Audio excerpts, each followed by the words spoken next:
Hello friends, मैं हूं स्वाति पांडे और आज हम लोग देखने वाले हैं विराम चिन्हों को। देखिए, इससे पहले की क्लास में हमने 4 विराम चिन्ह को कंप्लीट किया था, जिसमें पहला था पूर्ण विराम, उसके बाद उपविराम, उसके बाद अर्धविराम और अल्पविराम। तो आज हम लोग इससे आगे देखेंगे, तो चलिए शुरू करते हैं। देखिए, हमारा अगला है प्रश्नवाचक चिन्ह। इसको कैसे लिखते हैं हम लोग, तो ये यहाँ पे बना हुआ है। देखिए, जो भी वाक्य जिसमें प्रश्न का बोध होता हो कि कोई हमसे प्रश्न कर रहा है, जिसमें जैसे क्यों, कैसे, कब, ये सब शब्द अगर जुड़े होते हैं वाक्य में, तो इसको हम लोग ये कह सकते हैं कि इस वाक्य से प्रश्न का बोध हो रहा है, कोई हमसे कोई जानकारी प्राप्त करना चाहता है। तो उन वाक्यों के अंत में हम लोग प्रश्नवाचक चिन्ह लगा देते हैं। या प्रश्न के भाव वाले प्रश्न, मतलब जिस वाक्य में प्रश्न का भाव आता हो, ऐसी वाक्यों में, मतलब उसमें क्या, क्यों, कैसे ये सब नहीं लगा हो, लेकिन उसमें भाव हमारा प्रश्न का ही हो, तो उस जगह पे हम लोग प्रश्नवाचक चिन्ह लगाते हैं। जैसे देखिए, राम कब आएगा, यहाँ पे कब जो है वो प्रश्नवाचक शब्द है, यानी कि पूछा जा रहा है जानकारी प्राप्त करने के लिए कि राम कब आएगा। तो इसके लास्ट में हम लोग, इसके अंत में हम लोग प्रश्नवाचक चिन्ह लगाएंगे। दूसरा हमारा एग्जाम्पल है, तुम स्कूल जा रहे हो, यानी इसमें कोई भी प्रश्नवाचक शब्द नहीं आया, कब, क्यों, कैसे नहीं आया, लेकिन इसमें पूछने का भाव है कि तुम स्कूल जा रहे हो। तो इसमें भी हम लोग लास्ट में प्रश्नवाचक चिन्ह का प्रयोग करते हैं। आगे देखते हैं। देखिए, कभी कभी क्या है कि प्रश्नवाचक शब्द होने के बाद भी वाक्य का अर्थ जो होता है, वाक्य का जो भाव होता है, वो प्रश्नवाचक नहीं होता है, वो कुछ और ही बता रहा होता है, लेकिन उस बताने के क्रम में जो शब्द है, प्रश्नवाचक शब्द का यूज़ होता है। तो ऐसी स्थिति में हम लोग प्रश्नवाचक चिन्ह का प्रयोग नहीं करते हैं। यहाँ पे बहुत लोग गलतियाँ करते हैं। जैसे देख लीजिए, सीता ने मुझे बताया कि वह कल कहाँ गई थी। तो इसमें यह जो कहाँ है, यह प्रश्नवाचक शब्द है, तो इसमें हम लोग प्रश्नवाचक चिन्ह नहीं लगाएंगे। क्यों? क्योंकि यह, इसका भाव प्रश्न पूछने का नहीं है, बल्कि वो जानकारी दे रही है, कोई इन्फॉर्मेशन दे रही है कि मतलब उसने मुझे बताया कि वह कल कहाँ गई थी। या फिर अगर ये कहें कि गीता ने मुझे बताया कि वह स्कूल क्यों नहीं आई थी, तो इसका मतलब ये प्रश्न नहीं, पूछना नहीं हुआ, ये जानकारी हम लोग दे रहे हैं कि भाई वो क्यों नहीं आई थी, उसने मुझे बताया। इसमें प्रश्न कहीं पर भी नहीं है। इस वाक्य में आप लोग देखें, इस सेंटेंस में देखें, तो कहीं भी प्रश्न नहीं पूछा जा रहा है। तो इनके अंत में हम लोग प्रश्नवाचक चिन्ह नहीं लगाएंगे। अगर लगाएंगे तो ये गलत है। तो कई बार लोग यहाँ पे बहुत जगह पे गलती करते हैं, और एग्जाम में भी जैसे दिया हुआ होता है तो वहाँ पे भी गलत करके आ जाते हैं। यहाँ तक हो गई बात। आगे हम लोग देखते हैं। देखिए, अगला हमारा है चिन्ह विस्मयादि बोधक चिन्ह। इसका निशान यहाँ पे बना हुआ है कि इसको इस तरीके से लगाते हैं। देखिए, किसी व्यक्ति को संबोधित करते समय या हर्ष, शोक, घृणा, आश्चर्य, प्रेम आदि जो भी भावनाएं हैं हमारी, उन भावनाओं को व्यक्त करने के लिए विस्मयादि बोधक चिन्ह का प्रयोग किया जाता है। जो भी हमारी भावनाएं हैं, इमोशंस हैं, उनको हम लोग जब व्यक्त कर रहे हैं, जैसे खुशी का बात हो गया, या फिर शोक हो गया, कोई आश्चर्य की बात हो गई, या फिर प्रेम का भाव हो, तो उसको व्यक्त करने के लिए, या फिर किसी को हम लोग संबोधित कर रहे हैं, तो उस स्थिति में भी हम लोग विस्मयादि बोधक चिन्ह का प्रयोग करते हैं। जैसे अगर हमने बोला, अरे तुम फिर आ गए, तो यह क्या है, यहाँ पे भी हम लोग विस्मयादि बोधक चिन्ह का प्रयोग करेंगे। या फिर आह कितना अच्छा मौसम है, ऐसा बोलते हैं, तो इसका मतलब, इसमें भी हम लोग क्या है कि यहाँ पे आह जो है वो अच्छा, हर्ष का भाव हुआ। या फिर अगर कोई आश्चर्य की बात हुई, अरे ये कैसे हुआ, तो इसमें भी हम लोग विस्मयादि बोधक का चिन्ह का प्रयोग करेंगे। या फिर अगर किसी को संबोधित करना हो, हम लोग बोल रहे हैं, राम दरवाजा खोलो, तो उस स्थिति में भी राम के बाद हम लोग विस्मयादि बोधक चिन्ह का प्रयोग करेंगे। तो यहाँ तक हो गई बात। आगे हम लोग देखते हैं। अगला है हमारा उद्धरण चिन्ह या अवतरण चिन्ह। यह 2 प्रकार का होता है। पहला हो गया हमारा इकहरा उद्धरण चिन्ह। इकहरा उद्धरण चिन्ह का निशान ऐसे होता है, ऐसे, इस तरीके से अगर किसी भी शब्द के पहले लगा हुआ हो तो उसको इकहरा उद्धरण चिन्ह बोलते हैं। देखिए, किसी शब्द या वाक्य को अलग दिखाने के लिए, या फिर लेखक या कवि का नाम, या फिर कोई कहानी का अगर शीर्षक हो गया, या फिर किसी पुस्तक का नाम है, या किसी समाचार पत्र आदि का नाम अगर हम लोग लिख रहे हैं, तो वैसी स्थिति में इकहरा उद्धरण चिन्ह का प्रयोग हम लोग करते हैं। क्या है कि किसी लेखक का नाम हो गया, या फिर कवि का नाम हो गया, या फिर कोई शीर्षक हो गया, या फिर कोई पुस्तक का नाम हो गया, या फिर कोई समाचार पत्र है उसका नाम अगर हम लोग लिख रहे हैं, या किसी शब्द या वाक्य को, किसी भी शब्द को भी अगर हम लोग अलग दिखाना चाहते हैं। जैसे अगर मैंने कहा कि जो हमारे ऊष्म व्यंजन हैं, जैसे स, तो अगर केवल हमें स को दिखाना हो तो इसके पहले भी और इस तरह से हम लोग इकहरा उद्धरण चिन्ह का प्रयोग करेंगे, क्योंकि इसको हम लोग विशेष दिखा रहे हैं, स को अलग से लिख रहे हैं ना, तो वैसी स्थिति में भी हम लोग करेंगे। तो इसका कुछ उदाहरण हम लोग देख लेते हैं। देखिए, जैसे कि जो मुंशी प्रेमचंद्र है उनका जो उपन्यास है गोदान है, तो इस अगर हमने ये गोदान क्या हो गया, ये उनके उपन्यास का शीर्षक हो गया। तो गोदान जब हम लोग लिख रहे हैं तो इसमें भी इकहरा उद्धरण चिन्ह का प्रयोग करेंगे।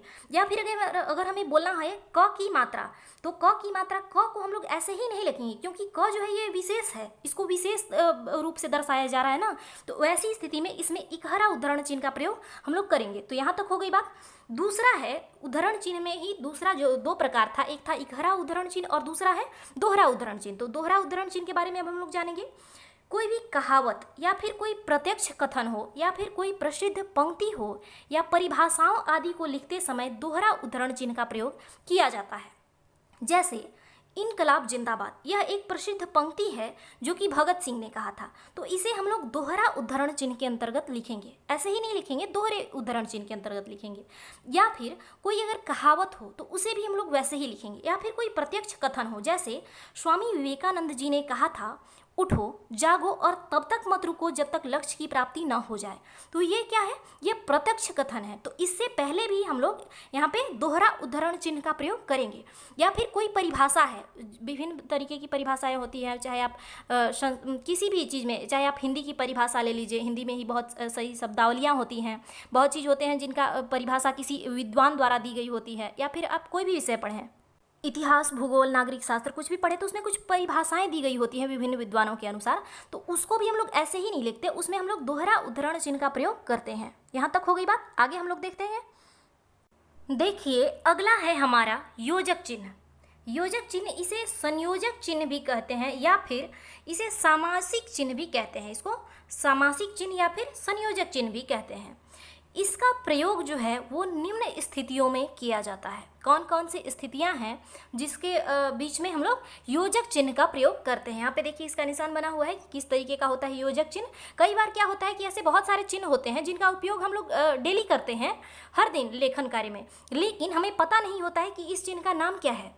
तो जैसे में एक योजक चिन्ह भी हो सकता है, क्योंकि इसका प्रयोग बहुत ज़्यादा किया जाता है और लोगों को नाम नहीं पता होता है।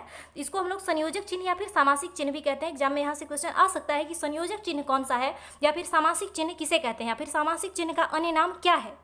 तो यहाँ तक हो गई बात। देखिए, इसका जो प्रयोग है वो विपरीतार्थक शब्दों के बीच में किया जाता है, यानी कि जो एक दूसरे के विपरीत हों, तो ऐसे शब्दों के बीच में किया जाता है। जैसे जीवन मरण, ये क्या है, विपरीतार्थक शब्द है, विपरीत है, जीवन का उल्टा है मरण, तो इसलिए इसके बीच में हम लोग योजक चिन्ह का प्रयोग करेंगे।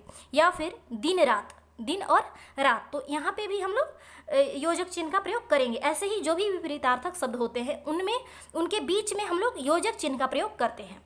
दूसरा है हमारा संयुक्त क्रियाओं के बीच में, जैसे जो भी संयुक्त क्रियाएं हुए उनके बीच में हम लोग योजक चिन्ह का प्रयोग करते हैं। जैसे रोना धोना, इसका प्रयोग ज़्यादातर किया जाता है रोने के साथ धोना। रोना धोना जो होता है वो क्या है, इसके बीच में हम लोग योजक चिन्ह का प्रयोग करेंगे। या फिर पढ़ना लिखना, नहाना धोना, या गाने के साथ अगर कहते हैं ना गाना बजाना, तो यह क्या है, संयुक्त क्रिया है और इसके बीच में हम लोग योजक चिन्ह का प्रयोग करेंगे। यहाँ तक हो गई बात।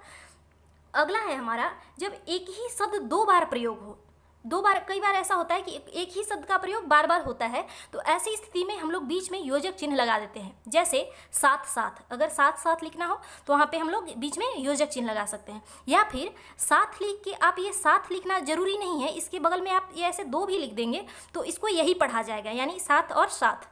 वैसे ही अगर बार बार कहीं पे लिखा हुआ हो तो यानी कि यह जो बार बार है, इसके एक ही शब्द जो है वो दो बार प्रयोग हो रहा है, तो इसके बीच में हम लोग योजक चिन्ह लगा देंगे। या फिर धीरे धीरे, आहिस्ता आहिस्ता, तो इन शब्दों के बीच में हम लोग योजक चिन्ह का प्रयोग करते हैं। यहाँ तक हो गई बात। आगे देखते हैं। वैसे ही आगे देखिए, यहाँ पे जब दोनों खंड प्रधान हो, अगर किसी वाक्य में दोनों खंड प्रधान हो तब भी हम लोग बीच में योजक चिन्ह का प्रयोग करते हैं।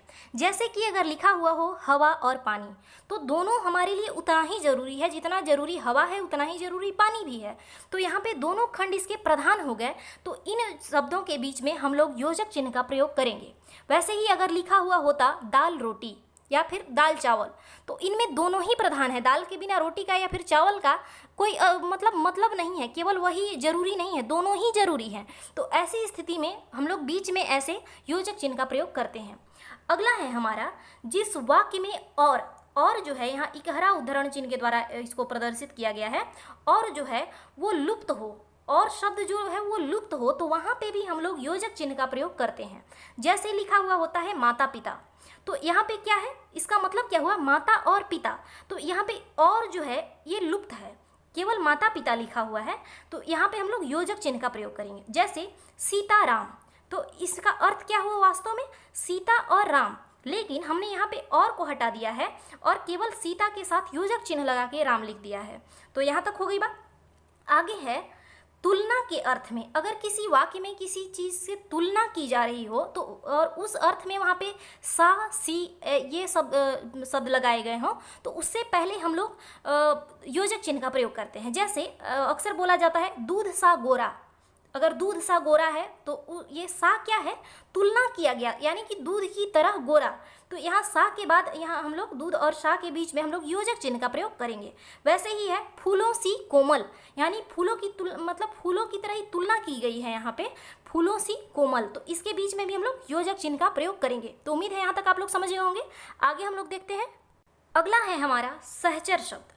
देखिए सहचर शब्द उसको बोलते हैं जिसको साथ में प्रयोग किया जाता हो, वाक्य में साथ में ही प्रयोग किया जाता हो, तो वैसे ही इसको सहचर शब्द बोलते हैं। तो सहचर शब्दों के बीच में भी हम लोग योजक चिन्ह का प्रयोग करते हैं।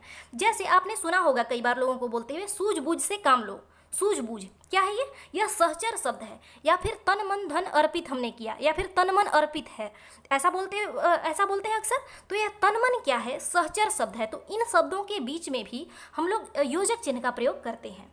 या फिर कारक के स्थान पर भी हम लोग योजक जो चिन्ह है उसका प्रयोग करते हैं। जैसे देख लीजिए सीता हरण, इस सीता हरण का क्या मतलब हुआ, अगर वास्तव में देखें तो सीता का हरण, लेकिन यहाँ पे हमने का जो था कारक, इसको हटा के केवल योजक चिन्ह लगा दिया है। तो इसके स्थान पे भी, यानी इस कारक के स्थान पे भी हमने इसका प्रयोग किया है, योजक चिन्ह का प्रयोग किया है। वैसे ही रावण वध, यानी रावण का वध, तो इस स्थान पे हमने योजक चिन्ह का प्रयोग किया है। यहाँ तक हो गई बात। उम्मीद है आप लोग यहाँ तक समझ गए होंगे, और अगली क्लास में हम लोग बाकी जो भी चिन्ह हैं, विराम चिन्ह, उनका प्रयोग देखेंगे और उनके साथ में उदाहरण भी देखेंगे कैसे किसका प्रयोग किया जाता है, कौन कहाँ लगता है। तो उम्मीद है आप लोग यहाँ तक सीख गए होंगे। मिलते हैं हम लोग अगली क्लास में, तब तक के लिए धन्यवाद।